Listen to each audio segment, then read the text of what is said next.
नमः शिवाय। आज के दिन की अगर मैं बात करूं, महाशिवरात्रि का पर्व है। देश भर में इस पर्व को बहुत ही श्रद्धा भाव के साथ तमाम श्रद्धालु मना रहे हैं। तो आज के इस दिन पे हम बातचीत करेंगे, पूजा अर्चना कैसे की जाती है, व्रत को लेके क्या कुछ महत्व है, तमाम बातों पे आज प्रकाश डालेंगे। और इसी पे चर्चा करने के लिए, बातचीत करने के लिए हमारे साथ यहाँ पे महंत रोमेल शर्मा जी मौजूद हैं, जिनसे हम बहुत से सवालों के जवाब आज आप तक पहुँचाने का प्रयास करेंगे। सर, सबसे पहले आपका स्वागत करते हैं आज के इस कार्यक्रम में, जहाँ महाशिवरात्रि के विषय पे हम बातचीत करने वाले हैं। धन्यवाद करता हूँ मैं गुलिस्तान चैनल का कि जो अपने माध्यम से लोगों के घर घर तक शिव की महिमा पहुँचा रहे हैं। और मैं महंत रोमेल शर्मा श्री काल भैरव मंदिर की ओर से जितनी मेरे को जानकारी है मैं वो जानकारी देने का पूरा प्रयास करूँगा। जैसे कि आज शिवरात्रि है और ये बहुत ही बड़ा पर्व रहता है और बहुत ही भक्तों को इस दिन का इंतज़ार रहता है, शिव भक्तों को, कि शिवरात्रि आई है और हमने व्रत रखना है, हमने पूजा करनी है, 4 पहर की पूजा करनी है। तो आपके माध्यम से मैं ये बताऊंगा कि सर्वप्रथम हम कैसे पूजा करें। सर्वप्रथम गणपति जी की पूजा करनी चाहिए। इसमें गणपति जी के बाद माता गौरा की पूजा करनी चाहिए। उसके बाद नंदू महाराज जी की पूजा करनी चाहिए जो गण हैं शिव के। और उसके बाद जो शिव के गले में सर्प राज सर्प देवता होते हैं उनकी पूजा करनी चाहिए। उसके बाद शिव जी का रुद्र अभिषेक ज़रूर करना चाहिए। अगर फल चाहते हो अनेक तो करें रुद्र अभिषेक। देखो, आजकल ऐसा हो गया है कि सारे की सारी दुनिया बहुत संकट में है, परेशानियों में है, कई बीमारियों की परेशानियों में हैं और कुछ लोग और ऊपरी वादों के चक्कर में फंसे हुए हैं। तो आज के दिन मैं आपको यही कहूँगा कि शिव के चरणों में, भगवान शिव के चरणों में चले जाओ। और शिव के 5वें रुद्र अवतार हैं भगवान काल भैरव जी। शिवरात्रि हो या कोई भी पर्व हो तो शिव भैरव जी की पूजा के बिना कोई भी पूजा अधूरी रहती है। चाहे वो आपके कुल देवताओं की पूजा हो, चाहे शिव भगवान जी की पूजा हो, चाहे माँ दुर्गा की पूजा हो। तो आज शिवरात्रि के पर्व पर ही हम बात करेंगे, क्योंकि आज का पर्व शिवरात्रि है, शिव की रात है आज। तो सर्वप्रथम मैंने बताया कि इनकी पूजा करनी है। आपने इनको स्नान करके, इनको भोग लगा के, वस्त्र अर्पण करके भगवान शिव का फिर आपने रुद्राभिषेक करना है। रुद्राभिषेक किस किस चीज़ से होता है? सर्वप्रथम जो रुद्राभिषेक होता है वो जल से होता है। जैसे आप ये शिवलिंग देख रहे हैं, ये पारे का शिवलिंग है। इसका वेट 48 से 50 किलो होगा। अभी आपके कैमरामैन ने उठा के भी देखा था। तो ये छोटा सा शिवलिंग है लेकिन वेट इसका बहुत है। और इनके ऊपर नागराज जी बैठे हैं। इनकी पूजा कैसे करनी है? सर्वप्रथम आपने इनको जल का स्नान देना है, 2 हाथ ऐसे करके, और इसमें से आपको शिवलिंग जो है वो बीच में से नजर आए और ओम नमः शिवाय का जाप करना है। ओम नमः शिवाय, ओम नमः शिवाय। अगर मंत्र आपको कोई नहीं भी आता है तो ओम नमः शिवाय का जाप ही आप कर सकते हैं। इसके तत्पश्चात आपको दूध का स्नान करवाना है। दूध का स्नान जो होता है वो कहते हैं जो दूध का स्नान करवाता है वो फलता फूलता है और भगवान शिव की कृपा रहती है उस पर। दूध के स्नान के बाद आपको फिर जल का स्नान करा के भोले शंकर जी को फिर दही का स्नान कराना है। जो दही का स्नान रहता है, क्योंकि दही जमता है, जिनके कार्य जमते नहीं हो, कोई भी कार्य करते हैं उस कार्य में उनको विघ्न आ जाती है, तो उसके लिए दही का स्नान ज़रूरी होता है, इसलिए दही का स्नान कराया जाता है। उसके बाद आपने घी का स्नान करवाना है।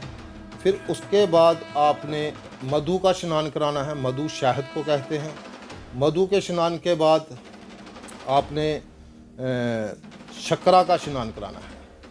और इन सबको थोड़ा थोड़ा निकाल के लास्ट में आपने पंच अमृत का स्नान करना है। वैसे तो बहुत स्नान होते हैं, अनाज का स्नान होता है, उसके बाद जूस जितने भी हैं हमारे उनका स्नान होता है। तो इतना तो आप कर नहीं पाओगे, लेकिन आप ये 5 स्नान करा के भगवान शिव की महिमा का गुणगान कर सकते हो। तो आज आपने यही करना है, ये स्नान कराइए और भोले शंकर जी को सफ़ेद रंग की धोती जरूर अर्पण कीजिए आज के दिन। एक गरबा, खड़ाऊँ और धोती। भगवान शंकर की कृपा आप पर बनी रहे, ऐसे ही हम प्रार्थना करते हैं। आगे आप कुछ पूछ सकते हैं भक्तों के लिए, तो मैं आपको उसका जितनी मेरे को जानकारी होगी मैं उत्तर दूँगा। आज जैसे कि महाशिवरात्रि का पर्व है, बहुत सी महिलाएं आज के दिन व्रत भी रखती हैं। कहा जाता है कि जो विवाहित महिलाएं हैं उनके लिए खास तौर पे बहुत महत्व है इस व्रत का। इस विषय पे तमाम जितने भी विवाहित महिलाएं हैं या अविवाहित महिलाएं हैं या बाकी के जितने भी घर परिवार के लोग हैं, उन्हें इस व्रत को लेके क्या कुछ आप बताना चाहेंगे कि क्या कुछ सर्वप्रथम तो कोई भी भगवान शिव का व्रत रख सकता है। कुंवारी बहनें हैं जो मेरी, वो भी रख सकती हैं।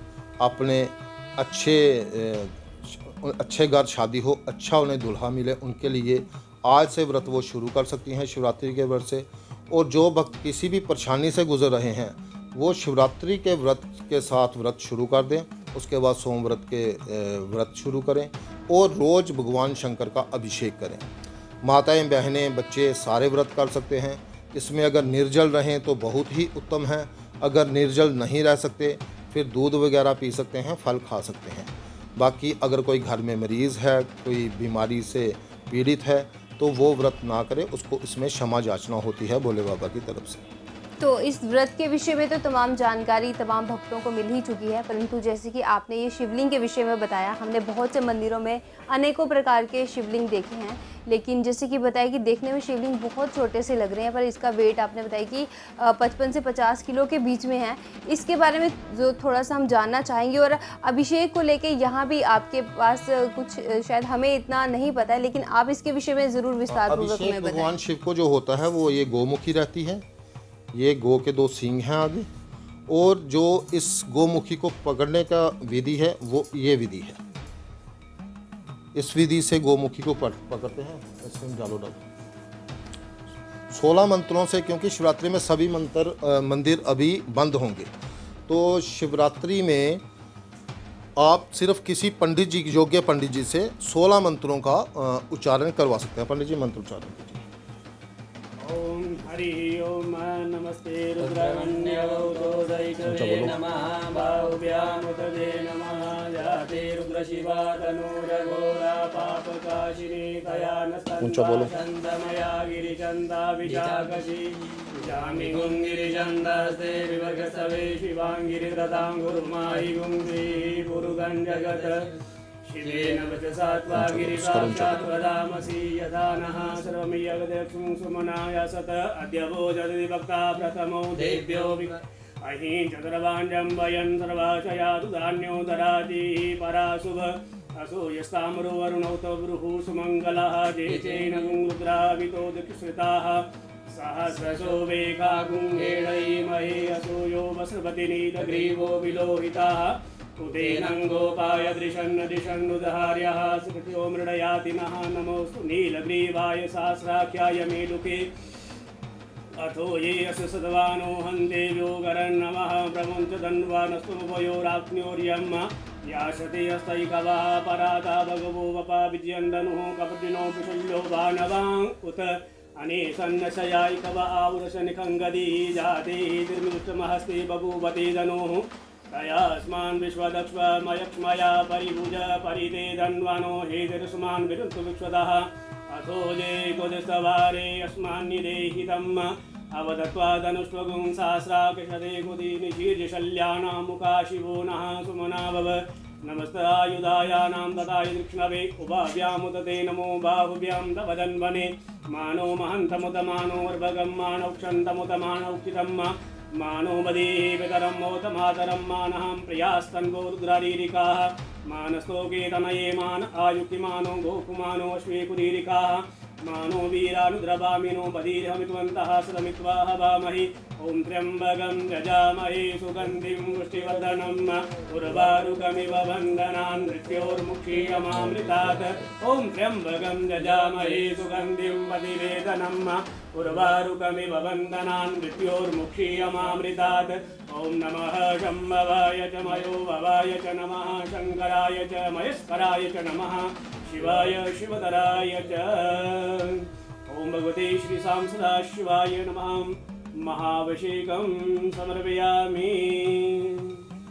उसके बाद जैसे ही ये जलधारा चल रही है, इसके बाद आप भगवान शिव को, अगर आपको ये 16 मंत्रों का पाठ नहीं आता है तो उसमें आप ओम नमः शिवाय का जाप करके भी ये जलधारा लगा सकते हैं। उसके बाद जो जलधारा रह जाती है उसको आप यहाँ पे ऐसे डाल सकते हैं। और जिस प्रकार से अभी जल अभिषेक भी किया गया और ये जलधारा भी की गई, इसका मतलब कुछ आगे के लिए देखो, कुछ भगवान शिव को सबसे ज़्यादा पसंद जलधारा ही है। अभिषेक भगवान शिव को पसंद है और जो स्तुति है वो विष्णु जी को पसंद है। तो हवन जो हम करते हैं वो माँ दुर्गा को पसंद है। तो शिव को आप जल अभिषेक से ही खुश कर सकते हैं। और जो अभिषेक होते हैं अलग अलग प्रकार के होते हैं। अब जो भक्त अलग अलग तरह से अभिषेक करना चाहते हैं तो वो भी कर सकते हैं। जैसे कि सोमवार के दिन कोई अगर वार के हिसाब से अभिषेक करना चाहता है तो सोमवार के दिन वो दूध का अभिषेक करे। दूध में कुछ नहीं मिलाना है, सिंपल गाय का दूध लेना है, उसका अभिषेक कर सकते हैं। मंगलवार के दिन वो शक्करा का अभिषेक करे।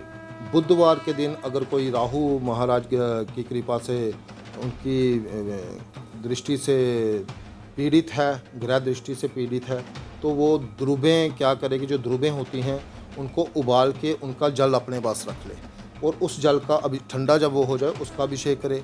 बृहस्पतिवार के दिन जिन बेटियों के विवाह वगैरह नहीं हो रहे हैं वो दूध और केसर डाल के भगवान शिव का अभिषेक कर सकते हैं। ऐसी भी मानते हैं, मान्यता है कि शिवलिंग को लड़कियां हाथ नहीं लगाती हैं। उनको जो भगवान शिव का अभिषेक करना है, ये जो स्थान रहता है ये माता पार्वती का स्थान रहता है। यहाँ पे उन्होंने जल चढ़ाना है और उन्होंने भगवान शिव और माता पार्वती दोनों का नाम लेना है उस समय। पार्वती पते शिव महादेवाय नमः, क्योंकि शिव जी के नाम से पहले माता पार्वती का नाम लेना है उन्होंने, तो फिर माता पार्वती नाराज़ नहीं होती है। ऐसे ही शुक्रवार के दिन वो दही से स्नान कर सकते हैं।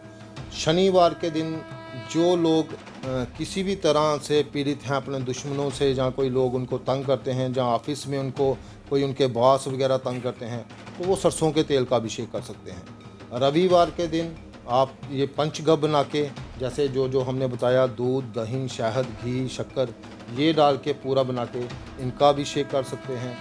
और शक्कर के जल का अभिषेक करने के दो तरीके रहते हैं। शक्करा को आप या तो सीधा लेपन कर सकते हैं, अगर लेपन नहीं करना है आपको तो शक्करा को उबाल लें, जब वो ठंडी हो जाए फिर भगवान शिव का अभिषेक करें। यानी कि अलग अलग कष्टों के निवारण के लिए भी अलग अलग प्रकार के अभिषेक बने हुए। बिल्कुल बिल्कुल, हर कष्ट के लिए।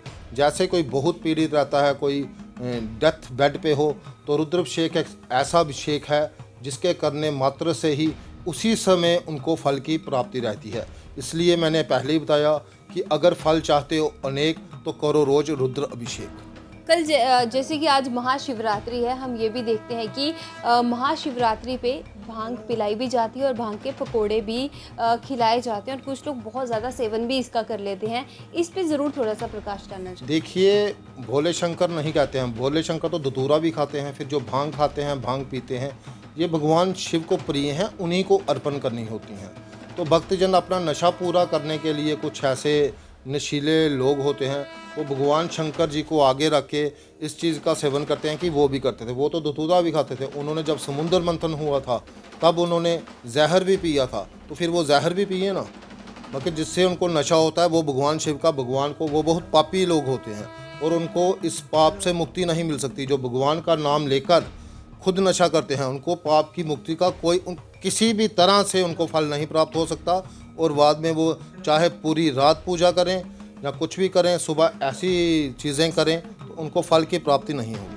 कई बार ऐसा होता है कि दूसरों को भी बोल के, जानबूझ के प्रसाद बोल के खिला दिया जाता है और हमारे हिंदू धर्म में कुछ ऐसी मान्यता है कि जब प्रसाद का नाम आता है तो हम लोग ना नहीं कर पाते हैं क्योंकि हमारे आस्था जुड़ी होती है। तो ऐसा बोल के भी कभी कभी कहते हैं ये तो प्रसाद है, आज के दिन मना नहीं करते। ऐसा भी बहुत कुछ देखने में आता है। देखिए, प्रसाद के विषय में हम अपने में भंडारे में भी बताते रहते हैं कि उतना लो थाली में जो ना जाए बाद में नाली में। तो प्रसाद के रूप में आप इतना सा कुछ भी ले सकते हैं। प्रसाद का मतलब होता है कि बिल्कुल एक कण सा, तो उतना आप ग्रहण कर सकते हैं, उससे किसी को नुकसान नहीं होगा, किसी को कुछ नहीं होगा।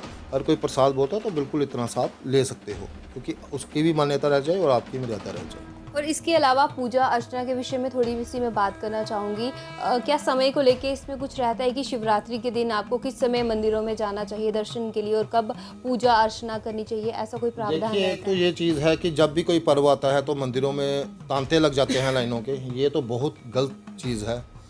भगवान तो उसी स्थान पे हर रोज़ बैठे हैं, फिर मेन उसी दिन के लिए इतनी चर्चा नहीं होनी चाहिए। मंदिर हर भक्त को रोज़ जाना चाहिए। हाँ, जैसे कोई दिन त्यौहार है उस दिन विशेष उनके लिए फल मिठाई वो लेके जाएं, उनको चढ़ाएं, भक्तों को बांटें। जो बाहर भिखारी बैठे होते हैं उनको बांटें, अपने हाथों से दान करें। और शिवरात्रि के दिन ऐसे भी मान्यता है कि भंडारा नहीं करना चाहिए। भक्तों को ये शायद नहीं पता है कि शिवरात्रि के रोज़ भंडारा नहीं करना चाहिए। इसके पीछे भी बहुत बड़ी कहानी है, तो वो इतनी लंबी कहानी आपके चैनल से मैं माध्यम से बता नहीं सकता। तो मेरा फ़ोन नंबर आप इस पर दे दीजिएगा। जिन भक्तों को जानना होगा, जो लगाते हैं कि क्यों नहीं लगाना चाहिए, उनको मैं विस्तार पूर्वक बता दूंगा। क्योंकि शिवरात्रि के दिन ऐसा माना जाता है कि एक तो शिव विवाह हुआ था और दूसरी मान्यता यह है कि इस दिन ही लिंग का उत्पन्न भी हुआ था। एक मान्यता और है कि भोले शंकर माता अन्नपूर्णा के पास, आपने देखा होगा कई तस्वीरों में भगवान शंकर ऐसे करके माता अन्नपूर्णा से अनाज ग्रहण कर रहे हैं। तो ऐसी बड़ी मान्यताएं हैं। तो वीडियो बहुत लंबा हो जाएगा, चर्चा बहुत लंबी हो जाएगी। तो क्योंकि आज का दिन भक्तों के पास थोड़ा है और इतना कुछ बता जाऊंगा तो वो कर भी नहीं पाएंगे, इसको किसी और दिन के लिए रखते हैं।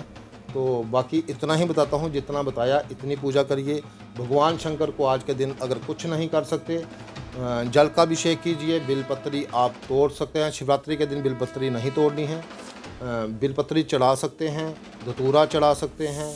प्रसाद के लिए चाहे घर से इतनी सी शक्कर ले जाएं, वो क्योंकि भगवान सिर्फ वासना के भूखे होते हैं, तो वो चढ़ा दीजिए। और जो मैंने पूजा विधि बताई है, जितनी मेरे को जानकारी थी, पहले गणपति जी की पूजा, एक बिलपत्री एक पुष्प गणपति जी को चढ़ा दो। नंदी महाराज की 2 नंबर पे पूजा कीजिए। फिर माता गौरा की पूजा कीजिए। फिर जो सर्प जैसे ऊपर शिव जी के गले में हैं, इनकी पूजा कीजिए। उसके बाद आप अभिषेक करिएगा। तो ये उत्तम पूजा रहेगी आज के दिन। और इसके बाद आरती कपूर घोरम जो आरती है, ये छोटी सी एक आरती कर लीजिएगा, क्योंकि अगर आप ही इतनी लंबी पूजा करेंगे तो बाकी भक्त बेचारे वैसे ही रह जाएंगे। थोड़े में करिए, अच्छी करिए। और जल चढ़ाने की विधि मैंने आपको बताई है कि एक जो आपने, अगर तो ये गोमुखी मिल जाती है, इस गोमुखी की ऐसी महानता है कि कहते हैं कि 1 करोड़ घड़े शहद के अगर शिवलिंग पर हम चढ़ाएं और एक गोमुखी से सिर्फ एक जल की धारा लगा दें, तो वो पुण्य की प्राप्ति एक समान है। तो भगवान शंकर को अगर ये नहीं है तो बिल्कुल गड़बे के साथ पतली धार में ओम नमः शिवाय का जाप करके, और जब आप शिव को जल अर्पण करें तो आपको भोले शंकर ऐसे दिख रहे होने चाहिए बीच में से, कि उनकी ये जो वाइब्रेशंस आ रही हैं वो आपके अंदर आएँ। तो ये था आज की इसका। एक मैं और बात आपको पूछना चाहूँगी। बहुत से भक्तजन, ज़्यादातर लोग जितने भी शिव जी की पूजा करते हैं, मानते हैं, वो लोग शिव चालीसा का भी पाठ करते हैं। क्या शिव चालीसा के पाठ को लेके किसी प्रकार का कुछ ऐसी बातें हैं जिनका ध्यान तमाम भक्तों को रखना चाहिए? नहीं, भगवान शिव चालीसा, कोई भी चालीसा पढ़ लो आप, चालीसा प्रातः पढ़ना चाहिए। और कई भक्त आते हैं कि हम शिव चालीसा भी पढ़ते हैं, दुर्गा पाठ भी करते हैं, हनुमान चालीसा भी पढ़ते हैं, पंडित जी हम सब कुछ करते हैं, तो समय की हमारे पास कमी रहती है, तो इसको हम कैसा करें? तो उनको हम यही बोलते हैं कि आप ऐसा करिए, जैसे सोमवार है शिव जी का पाठ कर लीजिए, मंगलवार है माता दुर्गा का पाठ कर लीजिए, बुधवार है गणपति जी का पाठ कर लीजिए, बृहस्पतिवार है तो विष्णु सहस्त्र नाम का पाठ कर लीजिए। तो दिन बार आप कर लीजिए, क्योंकि समय भी देना है, काम भी करना है, तो उसके लिए आप इस तरह से नियुक्ति कर सकते हैं। और पूजा पाठ में जो सामग्री इस्तेमाल होती है, जैसे हम दिया जलाते हैं या जोत जलाते हैं, क्या शिव जी की अर्चना, पूजा अर्चना करते समय कोई ऐसा है कि पर्टिकुलर हमें दिया जलाना है तो वो हाँ बिल्कुल, सरसों के तेल का हो या ऐसा कुछ हो? भगवान शंकर के मंदिर में सरसों के तेल का ही दीपक जलता है। हाँ, अगर किसी को कोई, जैसे मैंने पहले बताया आपको कि कोई लंबी बीमारी से जूझ रहा है और डॉक्टर ने उसको जवाब दे दिया है, तो वो मीठे तेल का दिया वहाँ पे प्रज्वलित करें। क्योंकि जो मीठा तेल है, तिल का तेल है, जैसे हम तिल चढ़ाते हैं भगवान शंकर को, ये क्यों चढ़ाते हैं कि भगवान शिव की कृपा से हमारे पाप नष्ट हों, जो हम कष्ट सह रहे हैं उन कष्टों से हमें निवारण मिले। और ये बेलपत्र भी चढ़ाए जाते हैं और ये सब तमाम ये चीज़ें भी प्रिय बिलपत्र भगवान शिव को बहुत प्रिय हैं, तो इसलिए बिलपत्र चढ़ाते हैं। आक धतूरा, आक के फूल की माला, कमल का फूल भगवान शिव को बहुत पसंद है, क्योंकि भगवान शिव विष्णु जी से, माता पार्वती से भी ज़्यादा भगवान विष्णु से प्यार करते हैं, और विष्णु भगवान माता लक्ष्मी से भी ज़्यादा भगवान शिव से प्यार करते हैं। इसलिए आपने देखा होगा कि कमल का पुष्प इनको बहुत पसंद है। और आपने देखा होगा जितने भी शिव भक्त होंगे तो उनके माथे पे त्रिपुंड होगा। ये त्रिपुंड क्या है? ये त्रिपुंड धनुष्वान है। इसको आप अगर देखेंगे एक धनुष्वान की तरह है। और जितने भी विष्णु भक्त देखेंगे तो उनके माथे पे त्रिशूल होगा। त्रिशूल भगवान शिव का वो है, और ये जो शिव भगवान जी का है त्रिपुंड, ये भगवान विष्णु का है, और त्रिशूल भगवान शिव का है। और जो बेलपत्र चढ़ाते हैं, हमने कहीं से ये भी सुना है, थोड़ा सा ज़रूर जानना चाहेंगे कि एक 3 पत्तों वाला भी होता है और एक 5 कुछ ऐसे करके होता है, इसका भी कुछ रहता है? देखो, इसमें बिलपत्री अलग अलग आती है, 3 पत्तों वाली भी आती है, 5 पत्तों वाली, एक अखंड बिलपत्री होती है, उसको 13 पत्ते भी होते हैं। अच्छा। वो लंबी सी होती है, जम्मू में वो कम है, काशी वगैरह में, महाकालेश्वर वगैरह में वो वहाँ पे आसानी से मिल जाती है। तो बिलपत्र आप जब भी चढ़ाएं तो बिलपत्र का जो पिछला भाग होता है ना, जैसे ये समझ लो कि ये बिलपत्री है, बिलपत्री इस समय मेरे पास उपलब्ध नहीं है यहाँ पे, तो ये आपने पीछे से तोड़ देनी है थोड़ी सी, यानी उसकी टहनी का कुछ भाग आपको हाँ तोड़ देना, ठीक है। और भगवान शिव को बिलपत्री जब भी चढ़े, किसी भी भगवान को कोई भी पुष्प चढ़ता है तो वो सीधे चढ़ता है। ऐसे ही बिलपत्री भगवान शिव को उल्टी चढ़ाई जाती है। और बिलपत्री अगर आपको ना मिले, एक बिलपत्री आप 10 बार भी इस्तेमाल कर सकते हैं, धो के दोबारा चला सकते हैं, ये कभी बासी नहीं होती। तो जैसे कि आपने सुना किस प्रकार से पूजा अर्चना करनी है, आप लोग अभिषेक जो करते हैं, कौन से अभिषेक का क्या महत्व है, आपकी अलग अलग प्रकार की जो समस्याएं हैं, उन समस्याओं के निवारण किस प्रकार से हो सकते हैं, आज हमें यहाँ पे उसकी संपूर्ण जानकारी मिली है। इसके अलावा अगर आप अपने किसी भी कार्य की बाधा में पड़े हुए हैं तो आप डायरेक्ट यहाँ पे आ सकते हैं जम्मू में, इस स्थान पे आके अपनी समस्याओं का निवारण के लिए बातचीत भी कर सकते हैं। तो अगर कोई भी हमारे जितने भी व्यूअर्स देख रहे हैं उनमें से कोई भी आपके पास आना चाहे या आपसे कांटेक्ट करना चाहे तो ज़रूर आप अपना कांटेक्ट और ऑफिस का एड्रेस ज़रूर शेयर कीजिए। देखिए, ऑफिस का एड्रेस तो मेरे हिसाब से जम्मू, पूरे जम्मू को पता है और बाहर भी पता है कि भैरव मंदिर, चौक चबूतरा प्राचीन भैरव मंदिर, वहाँ का मैं महंत हूँ। और यहाँ से निस्वार्थ और किसी से कोई भी पैसा लिए बिना उनके यहाँ पे कार्य होते हैं, और लोगों को जितनी जानकारी मेरे को प्राप्त होती है उतनी जानकारी मैं उनको दे देता हूँ। फिर भी किसी ने कुछ पूछना है तो रोज़ मैं शाम को 6 बजे से लेकर 8 बजे तक मंदिर में होता हूँ। आप आ सकते हैं, अपनी दुख तकलीफ़ मेरे को बता सकते हैं। और आपको एक चीज़ और बताना चाहता हूँ कि एक संत हो, एक पंत हो, एक ईश्वर हो तो वो ज़्यादा अच्छा रहता है। जगह जगह मत भटकिए। ये जो ढोंगी बावे, ये जो सियाने होते हैं, इनके पास लोग जाते हैं तो अलग अलग विधियाँ करते हैं। कुछ ऊपरी बाधाओं की निवारण के लिए कुछ उल्टा तांत्रिक विधियां करते हैं, जिनसे उनको भी नुकसान होगा और कराने वाले को भी नुकसान होगा। तो ऐसी विधियों में मत पड़िए। भगवान शिव की ये जो मैंने बोला कि एक अभिषेक कर लीजिए करिएगा। आप 41 दिन अभिषेक करके देखिए, सिर्फ जल का अभिषेक करके देखिए। अगर आपको अच्छा नहीं लगा और आपके कार्य नहीं सिद्ध होंगे तो आप भैरव मंदिर आके मेरे को बोल सकते हैं कि महंत जी ये कार्य हमारा नहीं हुआ, हमने शिवरात्रि से ये शुरू किया था और आज हमारे 41 दिन हो गए। तो भगवान शिव बहुत भोले वाले हैं, पल भर में सबको खुश कर देते हैं। और इन्हीं के स्वरूप हैं काल भैरव जी, जिनका बाल रूप बहुत बोला है और काल रूप बहुत ही बुरा है। इसलिए भगवान शिव की पूजा करें, रुद्राभिषेक करें। चाहते हो फल अनेक तो रोज करिए रुद्राभिषेक। जय श्री महाकाल।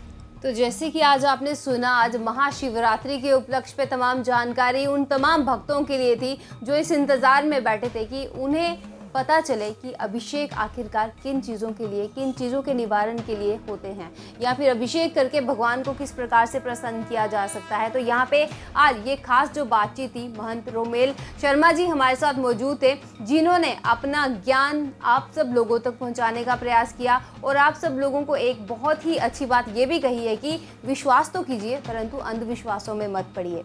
अब आने वाले समय में जितने भी दिन त्योहार रहेंगे जम्मू कश्मीर में, उन विषयों पर भी तमाम जानकारी आप तक पहुंचाने का प्रयास करेंगे। अब तक के लिए इतना ही। मैं रितिका राजपूत, कैमरामैन गगनदीप के साथ, धन्यवाद।